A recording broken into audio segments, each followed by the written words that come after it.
Welcome into another episode of Beers by the Ivy. Beers by the Ivy presented by Joey Scott Media. I'm Joey Scott. This is my sports podcast. Been a week or two since I made a long form content. Sorry, podcast guys. I know a few of you guys have been downloading podcasts, friends, etc. But we're back. I've been mainly creating short content, sports related, and then I also launched my other side of the company, which is live talk, motivational speaking, and music. Joey Scott Media. You can also follow me on Joey Scott Media, YouTube, and TikTok, Instagram, all that kind of stuff. But excited to be back. My thought is I'm going to be essentially launching 3 videos a week on Joey Scott Media. I'll be doing short form content, Beers by the Ivy, every single day. And then my plan is to do 1 long form video on Saturdays to cover kind of the stories of the week and the weekend. Today we're talking about a few different topics. I'm going to start with Caitlin Clark, one of the biggest stories in sports. Trevor Lawerence got a big deal, U.S. Open, and of course I will finish with the Cubs, as I always do. Let's talk about Caitlin Clark. This is more of just an opinion. I don't know why the media has this fascination to overlook people's age and what they want in life.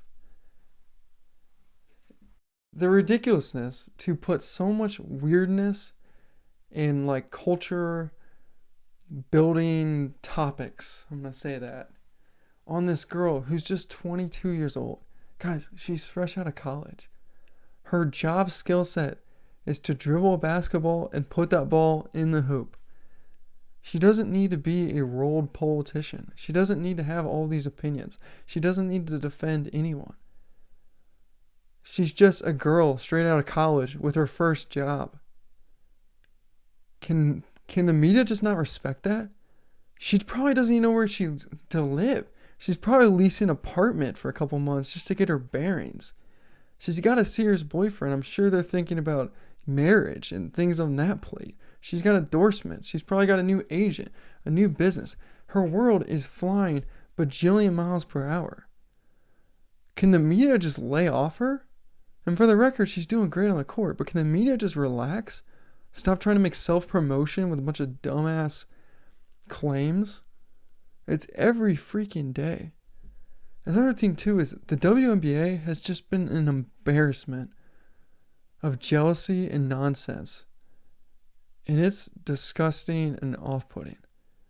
No other league in the history of sports has had a superstar join the league and not a single veteran of that league be some type of companion, coach, mentor. It doesn't exist. Tiger Woods came in and he was essentially, everyone in the PGA was like, this guy can make everyone a lot of money. He's kicking our ass. But let's not, badmouth him and treat him like terrible. And let's ride this wave out. I understand, hey, she's got to earn her stripes and kind of get some respect. I think that's a little bit normal, but this is just way over the top. I think the WNBA will be best when Caitlin Clark is the veteran, because her leadership, and you can just tell by the way she answers questions, especially with some of these nonsense questions that these reporters have been asking her. But her leadership will be really good for the younger generation. She actually will be probably an incredible ambassador of the WNBA moving forward. Aye on that topic, guys. Aye. All right, let's move into the next one. Trevor Lawerence. I saw some people upset about this. 5-year, $275 million contract. I like him. I don't really understand why you wouldn't like Trevor Lawerence. Again, it's, how old is he? He's 24 years old. He was born in 1999. It's his, 3rd year in the league? 4th year in the league, maybe? Yeah, I think he's got some wiggle room. I grew up in Indianapolis. Peyton was average, sometimes great, sometimes beyond terrible for his first couple of years. It's a National Football League, guys. He had a horrible first rookie season, terrible, weird coaching situation, gets a, real NFL coach, and I'm an Ohio State fan, so I'm being honest here. Gets a, real NFL coach his first year, and now he's just learning the system. I think he's going to have a great year. Jags should be great. Jags should win the division.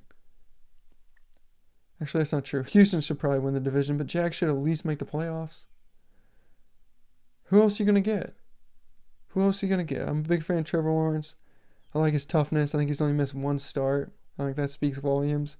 If you're a Jags fan, all these dumb articles right here on my screen, pure stupidity. You should be happy you have him. I think he's a top 15 quarterback, and I think he's only going to grow and become better. I think he's tough. I think he's got good leadership traits. Anyone who doesn't miss a football game, you always play injured. Love it. Happy for him. Absolutely happy for him. All right, U.S. Open. It's Saturday. The main guys have not teed off yet. I made a couple shorts about this. Shout out those who follow me on TikTok. I don't want to hear about the complaining of the course. That's the biggest joke. My two favorite tournaments each year are Masters #1 by a mile, and then second, U.S. Open. Why do I like those tournaments? Because they have challenge and it requires you to prepare. It's the Bob Knight quote. A lot of people want to win, but not a lot of people want to prepare to win. Preparing is winning. So these guys out there complaining that they, like Hubbard yesterday and numerous other people, complaining that they hit the ball near the pin. Well, you didn't hit it right. On 2, for instance, you can't hit it on yesterday's pin location at or beneath the pin. It's going to roll off the green. Whoop-de-doo. Stop moaning and groaning and know you should be mad at yourself that you hit that shot. You should be mad at the course. Oh, the stupid course. Dude, that is the biggest joke. I like golf exactly how the U.S. Open and the Masters is. If you're not willing to do the homework, if you're not willing to understand where you should hit the ball, how you should hit the ball, how to move across the golf course, and then 2 more things I like that you need discipline, and you need that subtleness about you that overcomes fear. And then lastly, of course, what you need is just the skill to be able to put the ball where you need it to be. That's golf to me. Golf to me is not some of these other tournaments where like 4 or 5 guys are like minus 15 and we're just handing out birdies like it's charity. I hate that version of golf. I want to know if you get a birdie that you like earned it. Like you absolutely earned it. And you can make an argument that the U.S. Open is one of the only tournaments of the entire year, even including the Masters, that has that, where if you know someone is minus 5, like Aberg is, he actually had a good Masters side note. Aberg minus 5, Cantley minus 4, DeChambeau minus 4, Dietrich minus 4, McIlroy's minus 3, see if anybody, Schauffele's minus 1. Just name a few guys. But yeah, so looking forward to it once again. Friday and Saturday, or Thursday and Friday, no one cares. It's all about Saturday and Sunday. But if you see one of these birdies on the board, then you know like they earned it, and I think that's great. I would say the one thing too, just thinking about this more, is I always think like DeChambeau, like at the Masters, he just like thinks too much, so he always chokes. This might be the course where his methodology of constantly having to think through shots and put math in his head may be good, because it may make him focus more, because this course, in my opinion, probably needs and requires a little bit more focus and intention than the Masters, which is saying something. But absolute great watch. Been watching on Peacock. That's been a pretty good experience. All right, let's move into the Cubs. Last topic for today. I put a rant on my TikTok and YouTube shorts yesterday. I've read a lot of articles. I'm staying quiet. Just watching the team lose. I think we've lost 8 of the last 9 series. I think a large percentage of our losses are in the 7th, 8th, and 9th inning. Our starters have been pretty good. Our bats are slow at the end, and our relievers and closers are less than professional. It's tough. Especially going into the season, you're like, dude, this team's loaded. There's a lot of good names on it. A lot of guys back. We didn't trade anyone from the deadline. Bellinger re-signed. Like, this team steals back. Igamagia, he's back. Or he's signed. And then we just go out and we're just choking. I mean, we lost to the Cardinals a series, the Brewers a series, the Reds a series, Cardinals again, or the Reds again. We just lost to the Rays. Before that, we lost to the Braves. It's just not Cub baseball. It's just not what this team's expectations are. It's not what our talent level is. Like, we know the Cubs, we're better than this. Point blank, we're better than this. I'm past the point of even being mad or disappointed. It's at the point where it's just like, we're just better than this. And that's the only feeling I got. And I keep reading these articles that say that we need to, like, trade people or, trade some of the farm system. I think that's an absolute joke. You don't trade the farm system. We're not trading the farm system. The farm system is our future. It's our flexibility. Like, you don't trade the farm system. It's a terrible culture. We want these guys growing up together, developing relationships, and then getting to the big leagues all together. Pittsburgh Penguins, 2009. It was a really young roster with a few guys that were older. You had Malkin young, Crosby young, Letang young, Marc-Andre Fleury, my favorite sports player of any sport, whatever, of all time. All these young guys. Hall of Famers that were young. And then you had like Billy Garrett, Gonchar, a few of these veterans. That's what you want. You want your team growing up together in the minor leagues, developing that camaraderie, getting to the majors. So don't trade the farm system for this team that is failing. If I'm the GM, I'm walking in that locker room. It's pretty simple. I'm walking in that locker room and saying, I'm not trading anyone. No one's leaving this organization.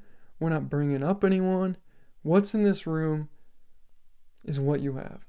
So you can either have a terrible embarrassment of a year like you currently have right now, an absolute joke, one of the worst years in Cubs history based on our expectation, or you guys can come together and start winning games.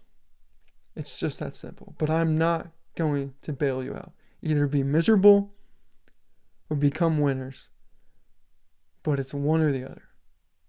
I'm not touching the farm system. That would be my speech. And I would leave the locker room, see how they play. That's it. I think on the side note too, like one of the challenging things about this season was the fact that we started off hot, and then all of our guys got injured, one after another, which obviously says something's wrong about our strength and conditioning program. I mean, you can't have a whole team get injured with hamstring injuries and tell me that our strength and conditioning program is adequate. It's obviously off. We need to get someone new in there, new opinions. Eastern, Western medicine, doesn't matter. We got to try something. But now we got all the guys back for the most part, and we still look flat. It's embarrassing. It's utterly embarrassing. Okay, well, thanks for watching. This wraps up another episode of Beers by the Ivy. Once again, Joey Scott Media. That's live content. My music's coming out too, and then Beers by the Ivy, all things sports. Centered around drinking beers at Wrigleyville, talking to Cubs and different other sports. So I post pretty much every day on TikTok and YouTube Shorts, and then my goal is once a week on Saturdays post long form content, and then Jerry Scott Media, it's 3 videos a week, mainly focused on life and growing as a person and finding the things you want in life, and simple as that. All right, well, thanks for watching. We'll talk soon. Appreciate it. Please like and subscribe, and we'll keep it going.